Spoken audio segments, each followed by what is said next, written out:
nous allons parler de cette caméra 4K entre guillemets, d'AliExpress. Et je vais te montrer ce que j'ai filmé, comment ça rend de nuit, de jour, et ici directement la qualité de la vidéo, etc., etc.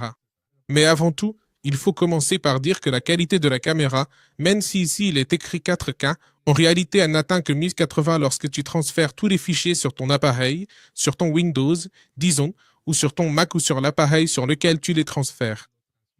L'autre chose, c'est qu'ici déjà, ce que l'on voit là, cet objectif, il est de 140 degrés, c'est-à-dire qu'il est un grand angle, donc on voit généralement pas mal d'espace lorsque tu es en train de filmer avec cet appareil photo. Maintenant, cette même caméra, je vais l'allumer ici pour que tu puisses voir. Là, je l'ai allumée. Cette caméra a ce petit écran pour que tu puisses voir ici. C'est un écran LCD de 2 pouces et grâce à lui, tu peux voir tout ce que tu es en train d'enregistrer en temps réel. Cela fonctionne à travers des cycles d'enregistrement. Donc, ce que tu fais, c'est enregistrer, disons, des petits clips de 3 minutes ou des clips de 10 minutes. Ça, tu dois le configurer directement sur la caméra. Disons que des vidéos complètes de 30, 40, 50 minutes, ce n'est pas possible. Le maximum, ce sont des clips de 10 minutes. Et aussi, l'écran a une particularité. Pour économiser la batterie, il s'éteint pendant que tu enregistres. Tu es en train d'enregistrer depuis un moment et il s'éteint. Ce n'est pas que la caméra s'éteint, c'est juste que l'écran s'éteint pour que tu puisses continuer à filmer plus longtemps sans que la batterie ne se vide. Mais de toute façon, tout ce que tu as à faire quand l'écran s'éteint, c'est d'appuyer sur le bouton ci-dessus, tu appuies sur OK et il se rallume, et là tu peux voir que l'enregistrement continue. Ensuite, pour pouvoir enregistrer, comme je te dis, on a la caméra ici, tout simplement, regarde, là elle s'est éteinte. En fait, tu vois l'écran, donc il suffit d'appuyer sur le bouton ci-dessus et automatiquement il se rallume. Et pour pouvoir enregistrer, il suffit d'appuyer sur le bouton ci-dessus et si tu fais attention, là en haut apparaissent déjà les secondes, là ça enregistre ma main, donc là je peux déjà commencer à filmer. Et comme je te dis, même en enregistrant, l'écran a tendance à s'éteindre pour économiser la batterie. Maintenant, il y a aussi un boîtier fourni avec, qui est, disons, étanche. Et ce même boîtier sert aussi à pouvoir la fixer à différents endroits, comme sur un vélo, sur le casque d'un vélo ou sur le guidon d'un vélo. Comme ça, tu peux filmer pendant que tu fais du sport ou simplement en te promenant dans la rue. Il y a aussi des angles pour que tu puisses la mettre soit sur la tête, soit directement à la main, et ainsi filmer aussi. Aussi, il lui faut 3 heures pour se recharger et elle offre précisément 90 minutes d'autonomie.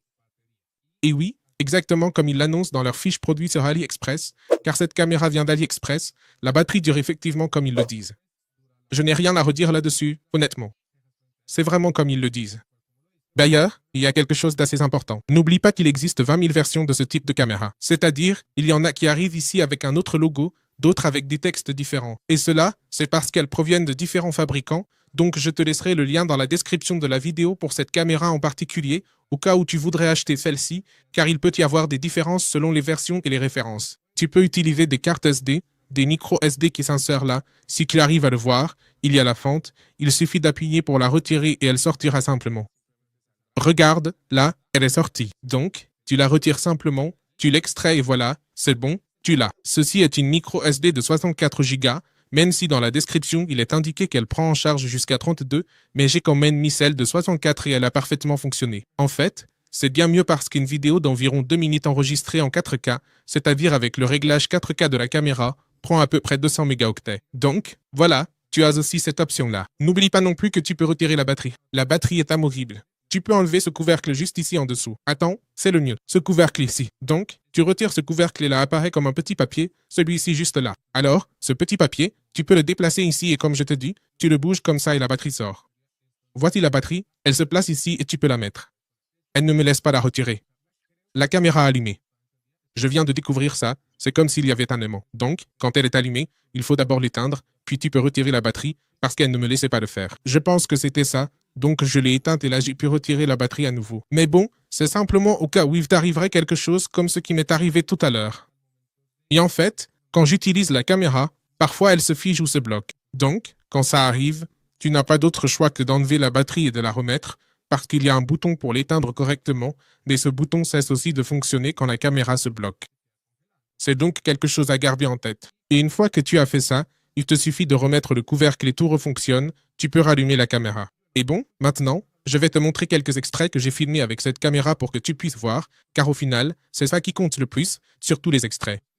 Je vais vous laisser des clips pour que vous puissiez écouter l'audio, des clips pour que vous puissiez voir à la fois la nuit, c'est à ce moment-là que j'ai enregistré, et en mouvement, pour que vous puissiez voir à quoi cela ressemble et comment cela sonne. Merci pour tout, Dédé. Oui, cela peut être vu. Ouais, eh bien, mon amour, est-ce que tu veux? Eh bien, quoi?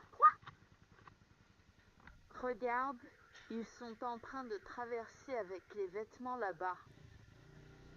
Alors, avec les nains, c'est juste que je vois que l'écran s'est éteint, donc je ne sais pas ce que je regarde. Toi, vérifie-toi. Ah, tu peux, non, tu peux le faire. Appuie rapidement pour descendre. La batterie va se décharger plus vite et il n'y a plus de fermeture. Ça, oui, c'est bon. Maintenant, j'ai toujours dû sortir la tête de l'eau, le bateau pour ma survie et mon existence. Beaucoup de choses essentielles et fondamentales ne leur appartiennent pas du tout. Elles sont complètement hors de leur portée et de leur contrôle. Beaucoup de choses doivent être volées, et même volées 2 fois, pour être véritablement acquises et possédées. Bien sûr, c'est une évidence, une réalité indéniable, mais vraiment, en ce moment précis, avec tout ce qui se passe autour de nous, qu'est-ce qu'il se passe exactement? Quelle est la situation? Elle est concrète? Non mais là ici, hein, trop bien, tu vois. À droite, bien sûr, vas-y, je te vois déjà. Un bouton est sorti de la caméra. Ok.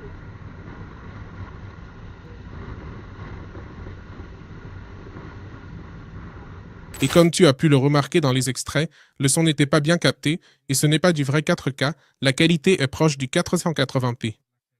Et un conseil que je peux te donner, c'est la laisser fixe à un endroit et à partir de la laisser apparaître le mouvement. Et si tu veux que le son soit bon, il n'y a pas de solution car il n'y a pas de prise pour un micro externe. Tu devrais enregistrer le son avec un appareil externe et utiliser ceci uniquement pour la vidéo. Même si tu l'utilises sans, disons, l'accessoire pour la mettre à l'intérieur et éviter que l'on entre, tu auras quand même un son de mauvaise qualité. En gros, ce n'est pas la meilleure qualité pour enregistrer. Pour la vidéo, il est préférable de la laisser poser à un endroit et de tout faire devant la caméra sans la bouger. Quand tu bouges beaucoup la caméra, ça ne rend pas aussi bien. Mais quand tu la laisses fixe et que tu te déplaces devant, ça rend mieux. Et une chose importante à propos de cette caméra, c'est sa petite taille. Si tu regardes, voici ma main, elle paraît vraiment petite. Donc, si tu n'aimes pas filmer avec des trucs trop gros, comme des téléphones ou des caméras professionnelles, et que tu veux une caméra super bon marché, vraiment super bon marché, je te mets le lien dans la description, et bien, ça va vraiment bien te servir pour pouvoir te déplacer d'un endroit à l'autre, tout simplement, de façon discrète, sans que les autres te regardent parce que tu as une caméra trop grosse.